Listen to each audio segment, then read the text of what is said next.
Salam sejahtera, kami di sini akan mempresentasikan yaitu Capture 15 mengenai memperkenalkan baru penawaran pasar. Next. Kami adalah kelompok 5 yang beranggota 3 orang. Yang pertama Alivia Salsa Maharani, yang kedua Berata Sembirin Apriliansyah, dan yang terakhir saya sendiri yaitu Febra Widyananda. Next. Slide selanjutnya yaitu pengembangan produk baru membentuk masa depan perusahaan. Peningkatan atau penggantian produk dan layanan dapat mempertahankan atau membangun penjualan. Produk dan layanan baru ke dunia dapat berubah industri dan perusahaan dan mengubah hidup. Teknologi selalu memainkan peran penting dalam industri otomotif, dan terobosan inovasi dapat memberikan hasil yang sangat besar. Next. Slide selanjutnya ada tantangan dalam produk baru perkembangan. Yang pertama, inovasi imperatif. Dalam ekonomi dengan perubahan yang cepat, inovasi yang berkelanjutan adalah suatu keharusan. Perusahaan yang gagal mengembangkan produk baru membuat diri mereka rentan terhadap perubahan pelanggan, kebutuhan dan selera siklus hidup produk yang lebih pendek, peningkatan persaingan domestik dan asing, dan terutama yang baru teknologi, yaitu Google, Dropbox, dan Box memperbarui perangkat lunak setiap hari. Yang kedua adalah sukses produk baru. Sebagian besar perusahaan mapan fokus pada inovasi tambahan, memasuki pasar baru dengan menyesuaikan produk untuk yang baru pelanggan, menggunakan variasi pada produk inti untuk tetap selangkah lebih maju dari pasar, dan menciptakan solusi sementara untuk masalah di seluruh industri. Next.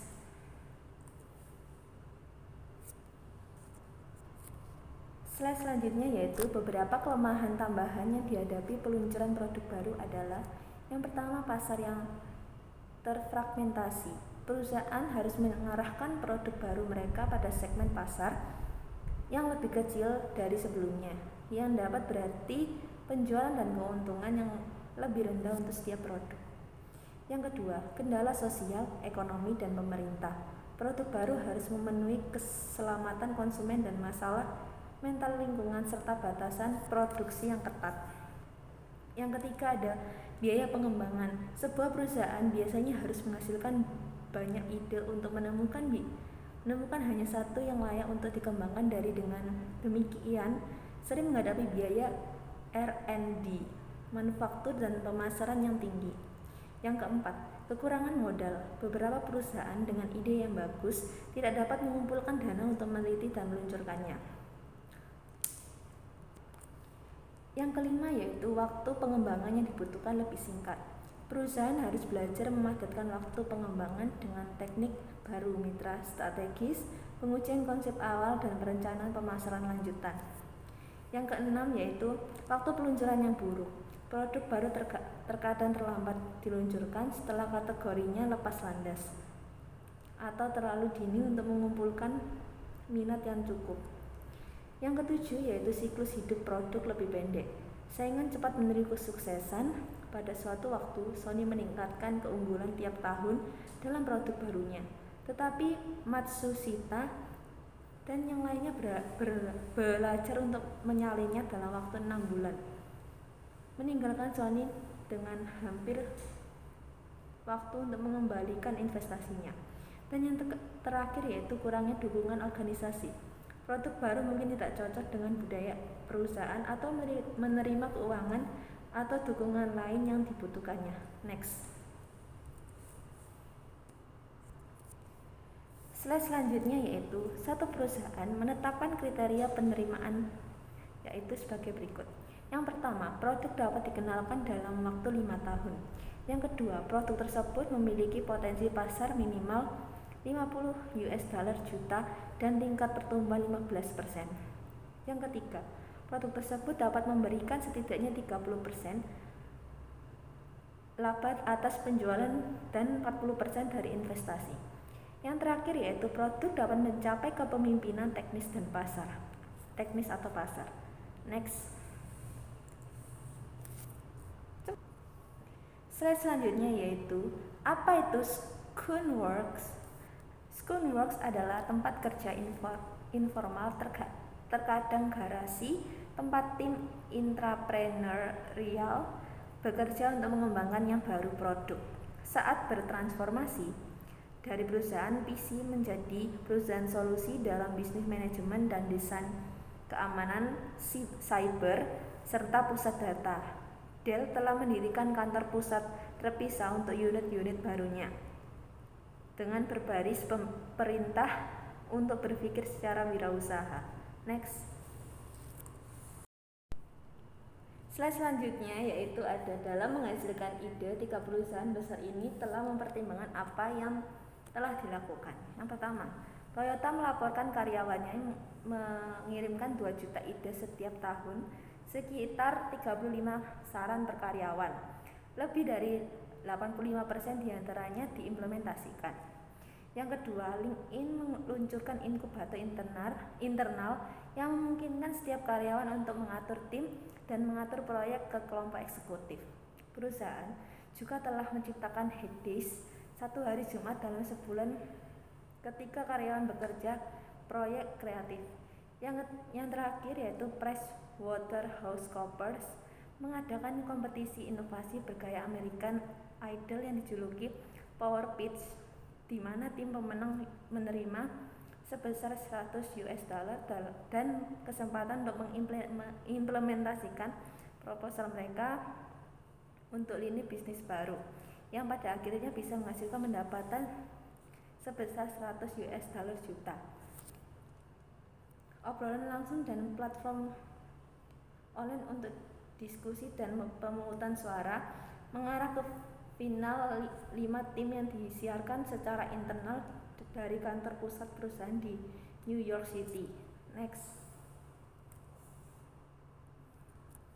Slide selanjutnya ada 5 kriteria utama perusahaan rintisan teknologi berpotensi tinggi yang bertujuan untuk memenuhi pengajuan mereka. Yang pertama, apakah itu mengatasi titik rasa sakit yang nyata? Yang kedua, apakah akan menarik pasar yang cukup besar? Yang ketiga, apakah waktunya tepat? Yang keempat, jika kita mengejar ide itu, akankah kita menjadi baik dalam hal itu? Dan yang kelima, bisakah kita memanfaatkan peluang untuk jangka panjang? Publik menilai entry secara online di mana? Next. Slide selanjutnya yaitu berikut ini adalah contoh teknik untuk merangsang kreativitas dalam individu dan kelompok. Yang pertama, daftar atribut. Buat daftar atribut suatu objek seperti obeng, kemudian ubah setiap atribut seperti mengganti gagang kayu dengan plastik, memberikan tenaga torsi, menambahkan skrup yang berbeda kepala dan sebagainya. Yang kedua yaitu hubungan yang dipaksakan. Buat daftar beberapa ide dan pertimbangan masing-masing dalam hubungannya satu sama lain. Di mendesain perabotan kantor baru misalnya, pertimbangkan meja, rak buku, dan lemari arsip sebagai terpisah ide-ide. Kemudian bayangkan meja dengan rak buku built-in atau meja dengan file built-in atau rak buku dengan file bawaan. Yang ketiga, ada analisis morfologi. Mulailah dengan masalah seperti mendapatkan sesuatu dari satu tempat ke tempat lain melalui kendaraan bertenaga. Sekarang pikirkan dimensi seperti jenis platform, kereta, kursi, gendongan tempat tidur, media, udara, air, minyak, rel, dan sumber daya udara terkompresi, motor, listrik, magnet, bidang. Dengan mendaftar setiap kombinasi yang mungkin, Anda dapat menghasilkan banyak solusi baru. Yang keempat, analisis asumsi terbalik. Buat daftar semua asumsi normal tentang suatu entitas dan kemudian balikan. Alih-alih berasumsi bahwa sebuah restoran memiliki menu, membebankan biaya untuk makanan dan menyajikan makanan, balikkan masing-masing anggapan. Restoran baru mungkin memutuskan untuk hanya menyajikan apa yang dibeli koki pagi itu, asalkan beberapa makanan tetapi biaya untuk waktu orang itu duduk di meja, atau merancang suasana yang eksotis dan menyewa ruang bagi orang-orang yang membawa makanan dan minuman sendiri. Yang kelima, konteks baru. Ambil proses yang sudah dikenal seperti layanan bantuan orang dan masukkan ke dalam konteks baru. Bayangkan membantu anjing dan kucing dengan layanan penitipan anak, pengurangan stres, psikoterapi, pemakaman, dan segera. Alih-alih mengirim tamu hotel ke meja depan untuk check-in, sambut mereka di tepi jalan dan gunakan perangkat nirkabel untuk mendaftarkannya. Yang terakhir, pemetaan pikiran. Mulailah dengan sebuah ide seperti mobil, lalu pikirkan ide berikutnya yang muncul, katakanlah Mercedes, dan hubungkan ke mobil, lalu pikirkan asosiasi berikutnya atau Jerman, dan lakukan ini dengan semua asosiasi yang muncul dengan setiap kata baru. Mungkin ide baru akan terwujud. Next. Slide selanjutnya yaitu, apa itu tujuan penyaringan? Tujuan penyaringan adalah untuk membuang ide buruk sedini mungkin. Next. Slide selanjutnya itu, apa alasannya? Alasannya adalah bahwa biaya pengembangan produk meningkat secara substansial pada setiap tahap pengembangan yang berurutan. Sebagian besar perusahaan membutuhkan ide produk untuk dijelaskan pada formulir standar untuk tinjauan komite. Deskripsi menyatakan ide produk, pasar sasaran, dan persaingan, dan secara kasar memperkirakan ukuran pasar, harga produk, waktu dan biaya pengembangan, biaya produksi, dan tingkat pengembalian. Next.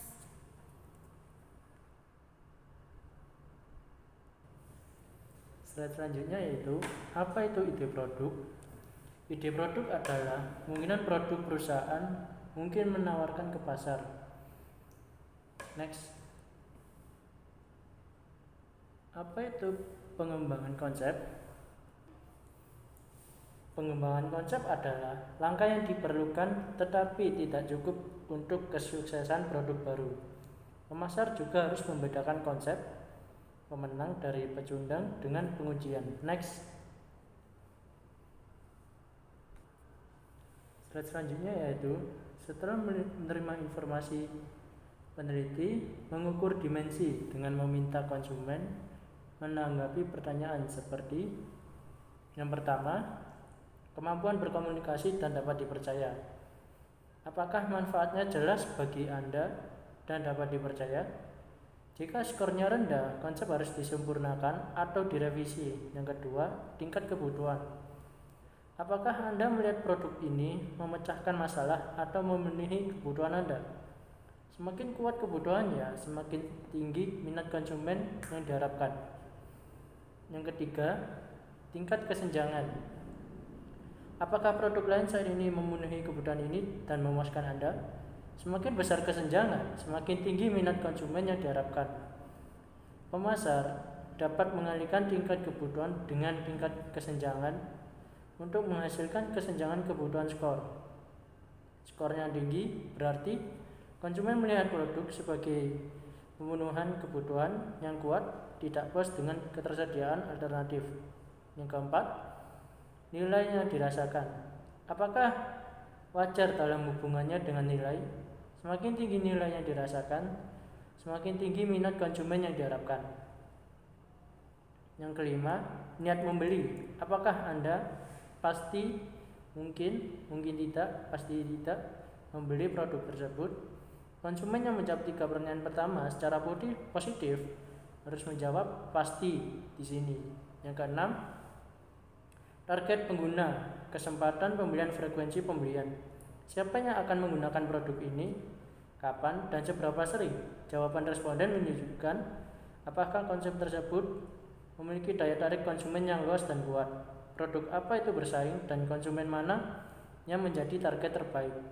Tingkat kesenjangan kebutuhan dan tingkat niat membeli dapat diperiksa terhadap norma-norma. Untuk kategori produk, untuk melihat apakah konsep tersebut tampak sebagai pemenang, tembakan panjang, atau pecundang. Salah satu produsen makanan menolak konsep apapun yang menarik, pasti akan membeli skor lebih rendah dari 40%. Next, slide selanjutnya. Apa itu analisis conjoint preferensi? Yaitu konsumen untuk konsep produk alternatif dapat diukur dengan analisis conjoint, metode untuk menurunkan nilai utilitas yang dilampirkan konsumen ke berbagai tingkat atribut produk. Analisis conjoint telah menjadi salah satu alat pengembangan dan pengujian konsep yang paling populer. Misalnya Marriott menggunakannya untuk mendesain konsep hotel. Next. Selanjutnya yaitu pemasaran produk baru perlu mempertimbangkan 5 elemen desain. Yang pertama yaitu 3 elemen desain, yaitu paket A, B, dan C. Dan yang kedua 3 nama merek. Dan yang ketiga 3 harga. Dan yang keempat kemungkinan segel, good housekeeping. Dan yang kelima kemungkinan jaminan uang kembali. Next. Selanjutnya yaitu dalam merancang pasar uji, manajemen menghadapi beberapa keputusan, yaitu yang pertama berapa banyak kota yang diuji, dan yang kedua kota uji mana, dan yang ketiga panjang tes, dan yang keempat informasi apa yang harus dikumpulkan, dan yang terakhir tindakan apa yang harus diambil. Next. Selanjutnya yaitu 3 perusahaan menghadapi 3 pilihan, yaitu yang pertama entry pertama, yaitu perusahaan pertama yang memasuki pasar biasanya menikmati keuntungan penggerak pertama dari penguncian kunci distributor dan pelanggan dan mendapatkan kepemimpinan. Dan yang kedua entry paralel, perusahaan mungkin mengatur waktu masuknya bertepatan dengan entry pesaing. Pasar mungkin membayar lebih banyak penelitian ketika 2 perusahaan mengiklankan produk baru. Dan yang ketiga masuk terlambat, yaitu perusahaan mungkin menunda peluncurannya sampai setelah pesaing menanggung biaya pendidikannya dan produknya dapat mengungkap kekurangan yang dapat dihindari oleh pendatang yang terlambat. Peserta yang terlambat juga dapat mempelajari ukuran pasar. Next. Selanjutnya yaitu proses adopsi konsumen adalah langkah mental yang melalui seseorang individu lolos dari pendengar pertama tentang suatu inovasi hingga adopsi akhir. Mereka adalah yang pertama kesadaran, yakni konsumen menjadi sadar akan inovasi tetapi kekurangan informasi tentangnya. Dan yang kedua minat. Minat ini merupakan konsumen yang dirangsang untuk mencari informasi tentang inovasi. Dan yang ketiga evaluasi, yaitu konsumen mempertimbangkan apakah akan mencoba inovasi tersebut. Dan yang keempat percobaan, konsumen mencoba inovasi untuk meningkatkan estimasi nilainya. Dan yang terakhir adopsi, yaitu konsumen memutuskan untuk menggunakan inovasi secara penuh dan teratur. Next. Selanjutnya yaitu 5 kelompok pengadopsi berbeda dalam orientasi nilai dan motif mereka untuk mengadopsi atau menolak yang baru, yaitu yang pertama inovator. Inovator adalah penggemar teknologi. Mereka berani dan menikmati bermain-main dengan produk baru dan menguasai seluk-beluk mereka. Dan yang kedua pengadopsi awal, yaitu pemimpin opini yang berhati-hati mencari teknologi baru yang mungkin akan memberi mereka dramatis keuntungan dalam keunggulan kooperatif. Dan yang ketiga mayoritas awal, yaitu pragmatis yang disengaja untuk mengadopsi teknologi baru ketika manfaatnya telah terbukti dan banyak adopsi yang telah terjadi. Selanjutnya yaitu mayoritas, yaitu konservatif spektif yang menghindari risiko, pemalu teknologi dan sensitif harga. Dan yang terakhir laggards, terikat tradisi dan menolak inovasi sampai status quo tidak lagi dapat dipertahankan. Next. Selanjutnya yaitu 5 karakteristik mempengaruhi tingkat adopsi inovasi, yaitu yang pertama keunggulan relatif, di mana tingkat inovasi tampak lebih unggul dan dari produk yang ada. Dan yang kedua kompatibilitas, yakni tingkat kesesuaian inovasi dengan nilai dan pengalaman konsumen. Contohnya DVR adalah sangat kompatibel dengan preferensi pengamat televisi yang rajin. Dan yang ketiga, kompleksitas, yaitu tingkat di mana inovasi sulit dipahami atau digunakan. Dan yang keempat, divisibility, yaitu sejauh mana inovasi dapat dicoba secara terbatas. Dan yang kelima, kemampuan berkomunikasi, yaitu sejauh mana manfaat penggunaan dapat dinikmati atau dijelaskan kepada orang lain. Next. Sekian dari kelompok kami, apabila ada salah kata mohon dimaafkan. Terima kasih.